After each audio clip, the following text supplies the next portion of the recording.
Benito Olmo, bienvenido a Atrapalibros, siempre es un placer volverte a ver. Siempre es un placer. Yo creo que es una especie de ritual con cada novela, verte y me trae suerte. Claro que sí, claro que sí. Y además una novela maravillosa, ahora lo iremos descubriendo. Voy a empezar con una cita, porque tienes muchas citas en este libro. Quien robe este libro será colgado en la horca en París, y si no lo cuelgan, se ahogará, y si no se ahoga, se asará, y si no se asa, un fin peor le sobrevendrá. Ahorcamientos no hay, pero muertes sí. Hay muerte, sí señor. Y esto es una maldición real que antiguamente los escribas, antes los libros eran infinitamente más valiosos que ahora. Entonces a los escribas el robo de un libro era una calamidad. Y solían colocar este tipo de maldiciones para disuadir a los ladrones. Muchas veces eran muy burdas, ¿no? El que robe este libro será excomulgado, nunca entrará en el reino de Dios. Pero descubrieron que cuanto más explícitas y más sangrientas fueran las maldiciones, mejor funcionaban. La gente lo leía y mejor no lo robo, lo dejo aquí. Entonces decían, se ahorcará y se ahogará y en una sartén. Es muy divertido desde hoy ver estas citas y yo juego con esas maldiciones en Tinta y Fuego. Totalmente, en Tinta y Fuego, que los lectores van a ver que tiene todos los elementos necesarios de una buena novela, ¿no? Porque hay una incógnita que resolver, hay mucha acción y una trama muy ágil de leer.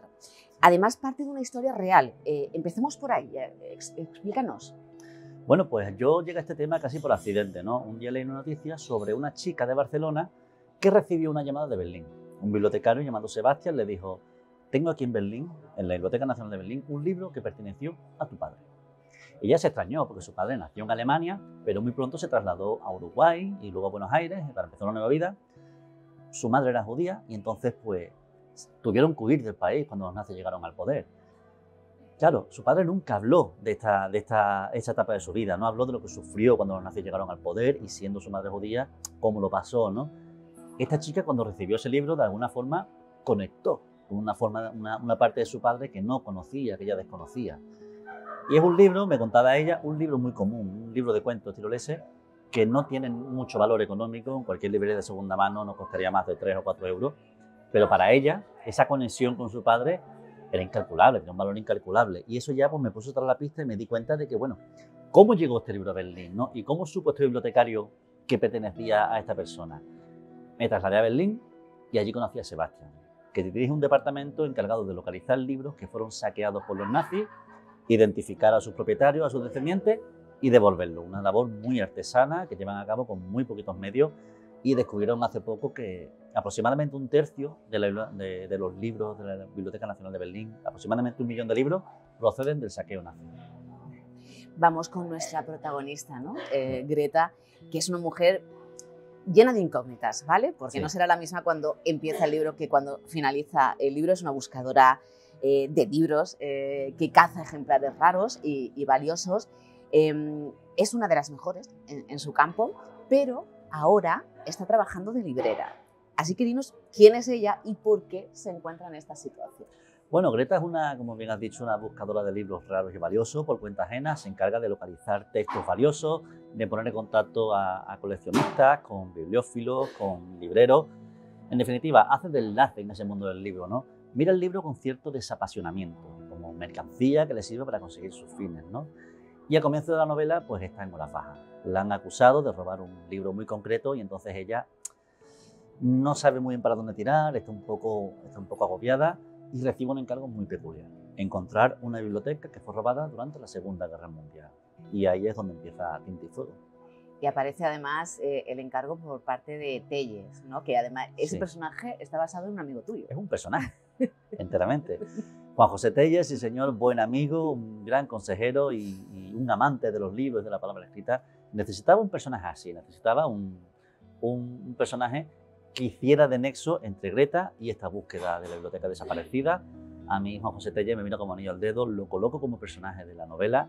En algún momento digo que es un viejo zorro, a él le encanta. Cuando ha leído la novela me ha dicho: me encanta eso de viejo zorro, a partir de ahora me voy a presentar así siempre. Y bueno, le tengo mucho cariño y ha sido un lujo ponerlo a él, a Sebastián y a otros personajes reales, los he metido también en la trama. Y como decías, pues este encargo peculiar, esta investigación va a llevar a Greta hasta Berlín, donde va a constatar esto, ¿no? Que los nazis llevaron a cabo el mayor robo de libros de la historia, pero también algo más, porque alguien está asesinando a bibliófilos, libreros y coleccionistas. Sí, de hecho, el primer capítulo de la novela es ese. Stratos es un coleccionista en el sentido más amplio de la palabra. Este coleccionismo de libros, esta bibliofilia, no responde siempre, o la mayoría de las veces no responde al amor por los libros en sí, sino más bien a las pulsiones y los traumitas de unos y otros, ¿no? Esos coleccionistas no quieren el libro como objeto o la aventura, muchos lo que quieren es tener algo que nadie más posee. Y en este sentido, Estrato es un coleccionista nato, capaz de lo peor, capaz de llegar a los libros que quiere a cualquier precio. Y en ese sentido, en algún momento se tiene que cargar algunos libreros y así comienza la novela. Y Greta va a tener un compañero de viaje, ¿no, Benito? Sí, a Greta la va a acompañar Oleg, que Oleg es un personaje inventado que resume el trabajo de estos bibliotecarios de Berlín. Como te he dicho, en Berlín hay aproximadamente 1 millón de libros robados por los nazis. Me enseñaron el sitio donde los guarda, una sala enorme llena de estanterías que se entrecruzan, muy laberínticas, y luego una sala idéntica, y luego otra, y luego otra. Hay decenas de miles de libros allí abandonados y el departamento que se encarga de localizar los libros robados, identificarlos y devolverlos, consta de 3 personas. Entonces es un trabajo titánico, lo hacen sin apenas medios. Y hasta el día de hoy, en 20 años, han devuelto 1.200 ejemplares. O sea, trabajan con su entusiasmo. Entonces Oleg es el compendio de ese entusiasmo, de esas 3 personas que creen en lo que hacen, creen en la justicia, en la necesidad de restituir esos libros que un día fueron robados a sus legítimos dueños. Cuando hablamos de saqueo cultural perpetrado por los nazis, siempre recordamos el robo de obras de arte. Es muy habitual, hay incluso películas y libros que hablan de los Monument Men, porque las obras de arte tienen un valor, tienen un peso específico, tienen un recorrido a lo largo de la historia. Eso no sucede con los libros. Sebastián me contaba, aquí no hay primeras ediciones, no hay incunables. Aquí hay los libros que cualquiera, que tú y yo, dejaríamos atrás si fuéramos deportados, si tuviéramos que huir del país, si fuéramos asesinados. Yo, revisando las estanterías, me encontraba libros de horticultura, libros de cocina, muchos libros infantiles, muchos libros infantiles. Es descorazonador. Son los libros que cualquiera deja atrás, libros que no tienen un valor cuantitativo muy valioso, pero que a nivel sentimental su valor es incalculable. Y esta aventura hará que Greta descubra una verdad sobre sí misma para la que quizás no está preparada para enfrentarse. Bueno, yo creo que es fundamental que los personajes entren en la novela de una forma y salgan de otra. Si el personaje no tiene un arco, si no aprende nada, ¿no?, durante el proceso, yo creo que no tiene sentido, yo no me lo creo, ¿no? Yo creo que yo no soy la misma persona que hace un año. Y en este sentido Greta también empieza la novela de una forma y termina de otra. No voy a desvelar mucho. Sí puedo decir que Tinta y Fuego, como mis otras anteriores novelas, se resuelve en la última página. Bueno, vamos a hablar de Alfred Rosenberg, porque es otro personaje real. Sí, Alfred Rosenberg fue un ideólogo, fue uno de los fundadores del partido nazi. Tenía una concepción de la raza aria muy peculiar, ¿no? Creía que la raza aria descendía de los dioses griegos, que era perfecta, pura, bella, y que todos los males del mundo provenían de otras razas.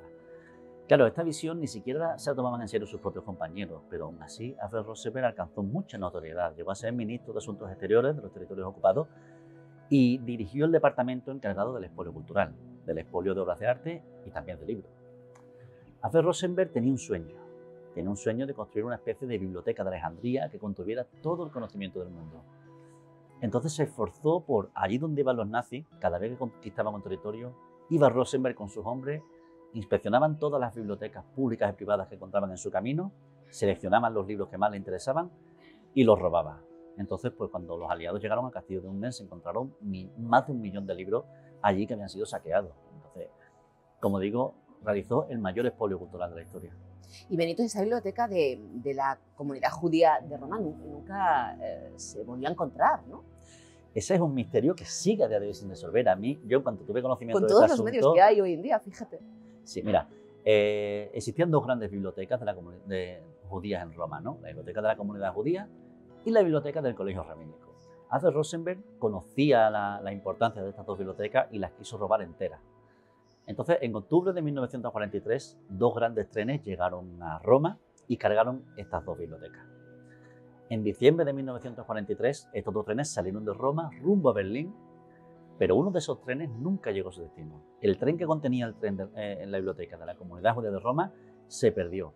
Y a día de hoy, su paradero sigue siendo un misterio. De hecho, tiene tanto valor porque hablamos de una biblioteca de más de 7.000 ejemplares, con incunables, con primeras ediciones, manuscritos de los judíos sefardíes de España. En 2002 el gobierno italiano creó una comisión de expertos con Nos bibliotecarios. recomiendas, ¿no?, leer el informe. Sí, ese informe es público, está en la web y durante 9 años estos expertos buscaron esa biblioteca con todos los medios que tuvieran a su alcance y llegaron a varias conclusiones. La primera fue que esta biblioteca no llegó a Berlín, se tuvo que quedar por el camino o bien continuó hacia Polonia, que es donde había unos depósitos donde los nazis empezaron a llevar los libros para salvarlos de los bombardeos, porque Alemania estaba siendo muy castigada por los bombardeos aliados. Otra teoría dice que el Ejército Rojo, cuando entró en Berlín, encontró esa librería y se la llevó a Rusia. Entonces su paradero más probable es Rusia o Polonia. Hay pruebas de que el tren no fue destruido en ningún bombardeo tampoco, no coinciden las fechas con los bombardeos. Entonces, bueno, que a día de hoy siga existiendo una biblioteca, que es el sueño de cualquier bibliófilo, desaparecida en algún lugar del este de Europa, a mí me resulta apasionante. A mí me recuerda a esa especie de búsqueda del tesoro que me gustaban cuando era chico, ¿no? Las historias de Tintín, las historias de Indiana Jones buscando reliquias. Y a mí me sirvió para poner en contexto la novela. Entonces Greta y Oleg se van a convertir en dos aventureros que van a recorrer Berlín, Italia, Polonia y finalmente Cádiz buscando esta biblioteca. Que yo aventuro en tinta de fuego cuál pudo ser el destino de esta biblioteca y ya los lectores son los que tienen que darle el visto bueno. Y como digo, invito a todo el mundo a que ahonden en este asunto porque es muy interesante ver esas pesquisas en un informe de apenas 40 páginas, dónde fueron, a quién preguntaron, qué pudo suceder con esa biblioteca, porque es muy interesante y en cualquier caso sienta las bases para que futuros investigadores puedan encontrarla. Y Benito, ahora que has dicho diferentes escenarios, ¿no? Madrid, Berlín, Roma, Breslavia en Polonia o Cádiz, tú visitas muchos de esos escenarios. Yo visito todos los escenarios de mi novela. Yo necesito conocer los sitios para poder escribir sobre ellos. Si no estoy en el sitio, yo siento que no estoy haciendo mi trabajo. Yo necesitaba ir a Breslavia, no solamente para preguntar a los bibliotecarios y a los libreros de viejo por esa biblioteca, si saben algo, dónde puede estar, que eso ya de por sí es interesante. Yo además necesito saber cómo suena Polonia, cómo huele Polonia. Eso no te lo da Google. Yo necesito estar en el sitio y saberlo. Aunque no lo ponga en la novela, cuando yo me siento y escribo sobre Breslavia, yo me siento muy seguro y muy cómodo habiendo visitado esa ciudad. Y creo que los lectores lo agradecen también. ¿Y cuántas libretas tienes? Porque no te llevas ninguna y al final acabas comprando unas cuantas. Un montón, porque siempre se me olvidan las libretas y los bolis. Y siempre acabo comprando libretas, tengo muchas libretas en casa y cada vez que viajo siempre intento llevarme alguna, me compro alguna y la anoto prácticamente todo. Vamos a ir terminando por un par de preguntas más, porque al final el libro también es un reconocimiento a esa labor de libreros y bibliotecarios, pero me gusta mucho un par de citas de Greta. Dice: la de librero es una profesión envuelta en un aura de fantasía y optimismo que tiene muy poco que ver con la realidad. Dice: muchas librerías se sostienen gracias al entusiasmo de sus empleados, que tienen más en común con la orquesta del Titanic que con los mercaderes de sueños que deberían ser. Es la realidad, en un país en el que cada vez se lee menos y en el que cada vez tenemos más competencia, ¿no?, a la hora de entretenernos, los libreros, convertirse en librero y abrir una librería es una labor muy quijotesca, una labor que prácticamente está condenada al fracaso. Por eso yo admiro tanto las librerías. Por otro lado, leer y por extensión escribir es una labor muy egoísta, porque cuando yo estoy cocinando y estoy escuchando un podcast, o yo puedo conducir y estar escuchando otra cosa. Yo puedo ver una serie y mirar el teléfono al mismo tiempo. Pero leer exige que solamente leas. Entonces yo cuando escribo estoy exigiendo a esos lectores que pongan a mi disposición lo más valioso que tienen, que es su tiempo. Entonces, como digo, escribir es una labor muy egoísta que yo llevo a cabo con muchísimo entusiasmo. Y creo que las novelas tienen que estar bien terminadas, tienen que estar bien escritas por respeto a esos lectores que te están dando, en definitiva, lo más valioso que tienen, que es su tiempo. Cierro con una cita, igual que empecé con una. Ten cuidado ahí dentro, Greta. Son malos tiempos para los soñadores. ¿Benito Olmo es un soñador?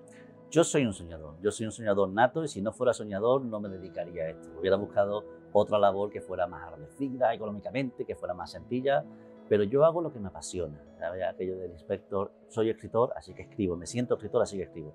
Yo me siento así. Yo he sido policía portuario, profesor de boxeo, he lavado coches, he repartido página amarilla y solamente escribiendo me he sentido que hago lo que tengo que hacer. Entonces, pues, mientras pueda yo voy a seguir escribiendo y mientras los lectores me den su beneplácito yo voy a seguir contando historias. Pues gracias por seguir compartiendo tus sueños con nosotros. Un placer. Muchas gracias a ti por la oportunidad.